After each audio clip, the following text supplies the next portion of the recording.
Hello friends, welcome to smile top paramedical channel. ಹೇಗಿದ್ದೀರಿ ಎಲ್ಲರೂ?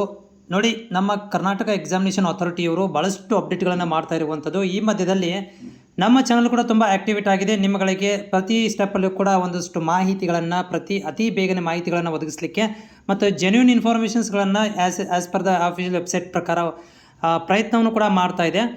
ನಮ್ಮ ಚಾನಲ್ಗೆ ನೀವು ವಿಡಿಯೋಗಳನ್ನ ನೋಡ್ತಾ ಇದ್ದರೆ ಚಾನಲ್ ಸಬ್ಸ್ಕ್ರೈಬ್ ಮಾಡ್ಕೊಂಡು ಚಿಕ್ಕದಂತ ಸಪೋರ್ಟ್ ಮಾಡೋದನ್ನು ಕೂಡ ಮರಿಬೇಡ್ರಿ. ಹಂಗಂತೇಳಿ ದುಡ್ಡಂತೂ ಕೊಡಕ್ಕೆ ಹೋಗ್ಬೇಡ್ರಿ, ಜಸ್ಟ್ ಸಬ್ಸ್ಕ್ರೈಬ್ ಮಾಡೋದನ್ನು ಕೂಡ ಮರಿಬೇಡಿ. ನೋಡಿ ಅಭ್ಯರ್ಥಿಗಳೇ, ಇವತ್ತು ತಾರೀಕು ಎಷ್ಟು ಅಂತಂದರೆ 7/8/2026. ಇವತ್ತು 2 ಅಪ್ಡೇಟ್ಗಳು ಆಗಿರುವಂಥದ್ದು KE-ದಲ್ಲಿ ನಮ್ಮ ಸೆಕೆಂಡ್ ರೌಂಡ್ಗೆ ಸಂಬಂಧಿಸಿದಂತೆ. KCET ಅಭ್ಯರ್ಥಿಗಳಿಗೆ ಕೂಡ ಇರ್ಬೋದು ಮತ್ತು ನೀಟ್ ಅಭ್ಯರ್ಥಿಗಳು ಕೂಡ ಇಲ್ಲಿ ನೋಡ್ತಾ ಇದೆ ಸ್ಕ್ರೀನಲ್ಲಿ ಸೆಕೆಂಡ್ ರೌಂಡ್ ಅಲಾಟ್ಮೆಂಟ್ ಪ್ರೊಸೀಜರ್ ಅಂತ ಕೂಡ ಕೊಟ್ಟಿದ್ದಾರೆ. ಇದು ಸರ್ವರ್ ಬಿಸಿ ಬರ್ತಾ ಇದೆ.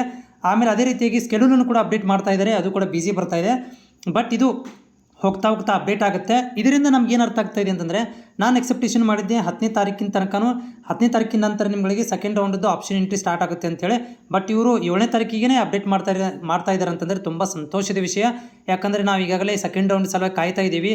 ಸ್ಪೆಷಲಿ ಫಾರ್ಮಾ ಡಿ ಮತ್ತು ಬಿ ಫಾರ್ಮಾ, ಆಮೇಲೆ ಸೀಟ್ ಸಿಗದಿರುವಂಥ BSc nursing, LLL science, BPT ವಿದ್ಯಾರ್ಥಿಗಳು ಕೂಡ ತುಂಬ ಕಷ್ಟಪಡ್ತಾ ಇರುವಂಥದ್ದು. ಯಾವಾಗ ನಮ್ಗಳಿಗೆ ಆಪ್ಷನ್ ಎಂಟ್ರಿ ಕೊಡ್ತಾರೆ, ನಾವು ಯಾವಾಗ ಕಾಲೇಜ್ಗಳನ್ನು ಸೇರ್ಕೋಬೇಕಂತೇಳಿ ಟೆನ್ಷನಲ್ಲಿರುವಂಥದ್ದು.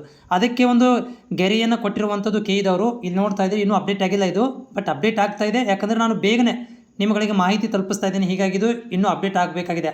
ನೋಡಿ, ನೀಟ್ಗೆ ಸಂಬಂಧಿಸಿದಂತೆ ಸೇಮ್ ಇಲ್ಲಿ ಕೂಡ ಏನಂದರೆ ಸ್ಕೆಡ್ಯೂಲ್ ಅಪ್ಡೇಟ್ ಮಾಡ್ತಾ ಇದ್ದಾರೆ ನೀಟದ್ದು ಮತ್ತು ಸೆಕೆಂಡ್ ರೌಂಡದ್ದು ಆಪ್ಷನ್ ಎಂಟ್ರಿ ಬಗ್ಗೆ ಮಾಹಿತಿಗಳನ್ನು ಅಪ್ಡೇಟ್ ಮಾಡ್ತಾ ಇರುವಂಥದ್ದು. ಇನ್ನೂ ಇದು ಅಪ್ಡೇಟ್ ಆಗಿಲ್ಲ. ಯಾಕಂತಂದರೆ ಇನ್ನೂ BSc ನರ್ಸಿಂಗ್ ಸೀಟ್ ಮ್ಯಾಟ್ರಿಕ್ಸ್ ಬರಬೇಕು, BPT, LLL ಸೈನ್ಸು ಇವುಗಳದ್ದು ಸೀಟ್ ಮ್ಯಾಟ್ರಿಕ್ಸ್ ಇನ್ನೂ ಬರೋದು ಬಾಕಿ ಇದೆ. ಆಮೇಲೆ ಇಂಜಿನಿಯರಿಂಗ್ ವಿದ್ಯಾರ್ಥಿಗಳದ್ದು ಸೀಟ್ ಮ್ಯಾಟ್ರಿಕ್ಸ್ ಬರೋದು ಬಾಕಿ ಇದೆ. ಇವೆಲ್ಲ ಬಂದ ಮೇಲೆ ಏನು ಮಾಡ್ತಾರೆ ಅಂತಂದರೆ ಸೆಕೆಂಡ್ ರೌಂಡದ್ದು ಆಪ್ಷನ್ ಎಂಟ್ರಿಗಳನ್ನ ಸ್ಟಾರ್ಟ್ ಮಾಡ್ತಾರೆ. ಬಟ್ ಇವಾಗ ಮಾಹಿತಿ ರವಾನೆ ಮಾಡ್ತಾ ಇದ್ದಾರೆ, ಸ್ಕೆಡ್ಯೂಲ್ಗಳನ್ನು ಮಾಹಿತಿಗಳನ್ನು ಕೊಡ್ತಾ ಇರುವಂಥದ್ದು KE-ದವರು. ನಮ್ಮ ಸಲುವಾಗಿ ಏನಂತಂದರೆ ಟೆನ್ಷನ್ ತೊಗೋಬೇಡ್ರಿ, ಸೆಕೆಂಡ್ ರೌಂಡನ್ನು ನಾವು ಆದಷ್ಟು ಬೇಗ ನಾವು ಅಪ್ಡೇಟ್ ಮಾಡ್ತಾ ಇದ್ದೀವಿ, ಬೇಗನೆ ಸ್ಟಾರ್ಟ್ ಮಾಡ್ತೀವಿ ಅಂತೇಳಿ ನಮ್ಗಳಿಗೆ ಒಂದು ಕ್ಲೂವನ್ನು ಕೊಡ್ತಾ ಇದ್ದಾರೆ KE-ದವರು.